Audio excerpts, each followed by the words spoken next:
কাঁচা আলু আর সুজি দিয়ে দুর্দান্ত একটা নাস্তার রেসিপি নিয়ে চলে এসেছি, যা দেখা মাত্রই বানাতে ইচ্ছা করবে আর বানানো মাত্রই কিন্তু প্লেট খালি হয়ে যাবে।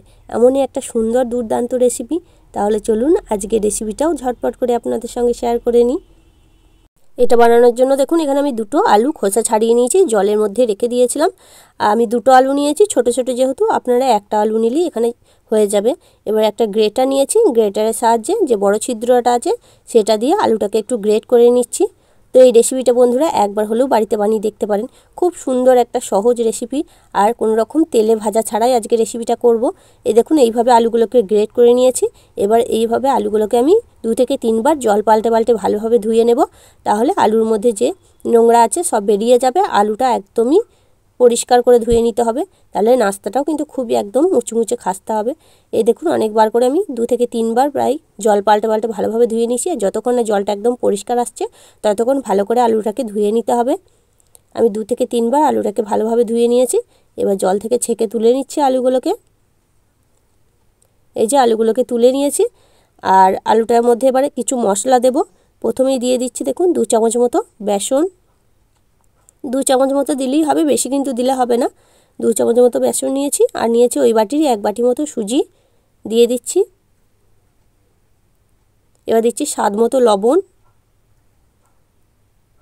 1 চামচ মতো গ্রেট করা আদা, দিচ্ছি কিছু চিলি ফ্লেক্স।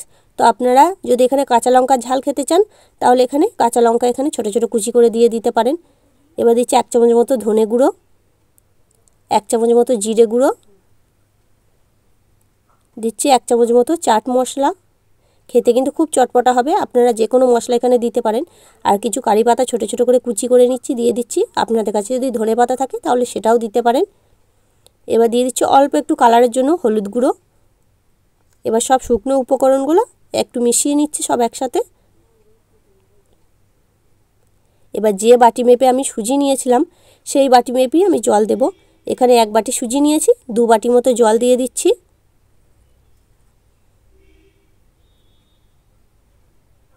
এই দেখুন 2 বাটি মতো জল দিয়ে দিয়েছি। দিয়ে আবারও ভালোভাবে মিশ্রণটাকে সব একসাথে মিশিয়ে নিচ্ছি। তো আমি পেঁয়াজ রসুন ব্যবহার করিনি, আপনারা যদি খেতে চান তাহলে এখানে পেঁয়াজ কুচি বা রসুন দিতে পারেন, তাতেও কিন্তু ভালো লাগবে খেতে। তো যেহেতু গরম পড়ে গেছে, যতটা পারা যাবে একদম হালকা মশলায় খেতে হবে, তাহলে কিন্তু খুবই স্বাস্থ্যের পক্ষে ভালো হবে। এবার সব উপকরণ ভালোভাবে মিশিয়ে নিয়েছি। এবার এটাকে চাপা দিয়ে 2 মিনিটের জন্য রেখে দিচ্ছি। আর এদিকে আমি গ্যাসের মধ্যে কড়াই বসিয়ে দিয়েছি। কড়াইয়ের মধ্যে 2 চামচ মতো সাদা তেল দিয়ে দিচ্ছি। এবার দিচ্ছি 1 চামচ মতো কালো সর্ষে ফোড়নে দিচ্ছি, আর 1 চামচ মতো গোটা জিরে। তো আপনারা যদি এখানে সর্ষে বা গোটা জিরের মধ্যে যে কোনো একটা দিতে পারেন বা দুটোও দিতে পারেন যদি না পছন্দ করেন। এবার ফোড়নটাকে একটু ভালো করে ভেজে নিচ্ছি। এই দেখুন ফোড়নটা কিন্তু খুব ভালোভাবে ভাজা হয়ে গেছে। এবার এই সময় যে সুজির মিশ্রণটা করে রেখেছিলাম সেই মিশ্রণটা আমি ঢেলে দিচ্ছি কড়াইয়ের মধ্যে সম্পূর্ণটাই, আর গ্যাসের ফ্লেমটা একদম লো করে দিচ্ছি। দিয়ে এটাকে একটু নাড়াচাড়া করে ভালোভাবে যতক্ষণ না পর্যন্ত আলুটা ভালোভাবে সিদ্ধ হয়ে যাচ্ছে আর এটা একটা ডোয়ের মতো তৈরি হয়ে যাচ্ছে, ততক্ষণ এটাকে ভালো করে নাড়াচাড়া করে নেব। এই দেখুন অনেকটাই একটু শক্ত হয়ে এসছে, তবে আর একটু শক্ত করে নেব যেন একটা ডোয়ের মতো তৈরি হয়ে যায়। ততক্ষণ এটাকে একটু ভালো করে নাড়াচাড়া করে নিচ্ছি। তো যে বন্ধুরা আমার ভিডিওটা এখন অবধি দেখছেন প্লিজ একটা লাইক দিয়ে ভিডিওটা পুরোটা দেখবেন। নতুন বন্ধু হয়ে থাকলে চ্যানেলটিকে সাবস্ক্রাইব করে আমার সাথেই থাকার অনুরোধ রইল। এই দেখুন ডোয়ের মতো তৈরি হয়ে গেছে। এবার এটাকে তুলে নামিয়ে ঠান্ডা করে নিচ্ছি। এবার থালার মধ্যে নিয়ে নিয়েছি, দিয়ে এটাকে একটু লম্বা করে এইভাবে শেপ দিয়ে নিচ্ছি।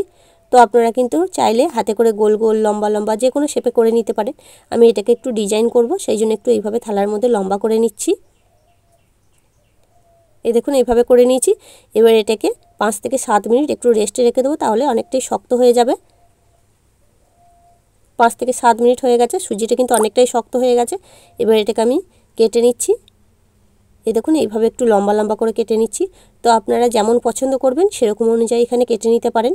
আমি একটু এইভাবে লম্বা লম্বা করে কেটে নিচ্ছি যাতে দেখতে সুন্দর লাগে।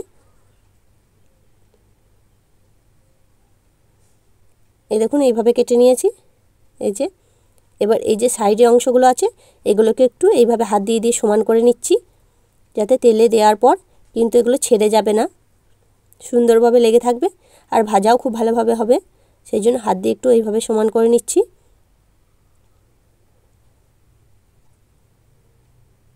এই যে দেখুন এইভাবে করে নিয়েছি। আবারও এই পিসগুলো একে একে তুলে আমি এই সাইডগুলোকে একটু সমান করে নিচ্ছি। তো বন্ধুরা এই কাঁচা আলু আর সুজি দিয়ে এই রেসিপিটা একবার বানিয়ে দেখতে পারেন, খুবই ভালো লাগবে খেতে। অল্প তেলের মধ্যে কোনো জিনিস খেতে চাইলে এটা বানিয়ে দেখতে পারেন। বাচ্চারা তো খুবই পছন্দ করবে, বড়রা কিন্তু খুবই পছন্দ করবে। এবার সব পিসগুলো এইভাবে একইভাবে করে নিয়েছি। এবার এগুলোকে একটু ভেজে নেব হালকা তেলে। সেই জন্য দেখুন গ্যাসের মধ্যে আবার একটা প্যান বসিয়ে নিয়েছি। 2 থেকে 3 চামচ একটু সাদা তেল দিয়ে নিয়েছি। এবার তেলটাকে চারিধারে একটু চাড়িয়ে নিচ্ছি, একটু গরম করে নিচ্ছি। তেলটা গরম হয়ে গেছে, এবার সুজির পিসগুলো একে একে দিয়ে দিচ্ছি। তো আমি প্রথমে 4টে করে দিয়ে ভেজে নিচ্ছি, কারণ বেশি করে দিলে এগুলোকে উল্টানো যাবে না, গায়ে গায়ে লেগে যাবে আর ভালোভাবে ভাজা হবে না। সেই জন্য 4টে করে দিয়ে আমি ভেজে নিচ্ছি। অল্প আছে ভালোভাবে ভেজে নেব, 2 পিঠ করে, মানে 2 পেটই আমি প্রায় মিনিট 2 করে ভেজে নেব, তাহলেই এটা হয়ে যাবে। তো আপনারা যদি চান এগুলোকে ডুবো তেলে ভাজতে পারেন, তাতেও কিন্তু ভালো লাগবে খেতে। 2 মিনিট করে হয়ে গেছে, এবার 1 পিঠ করে ভাজা হয়ে গেছে, উল্টে দিচ্ছি। দিয়ে আবারও আরেক পিঠ করে আমি প্রায় 2 থেকে 3 মিনিট ভেজে নিচ্ছি। চারিধারেই এইভাবে ভালো করে ভেজে নেব, তাহলে ওপর থেকে একটা ক্রিস্পিনেস আসবে, খেতে কিন্তু খুব ভালো লাগবে।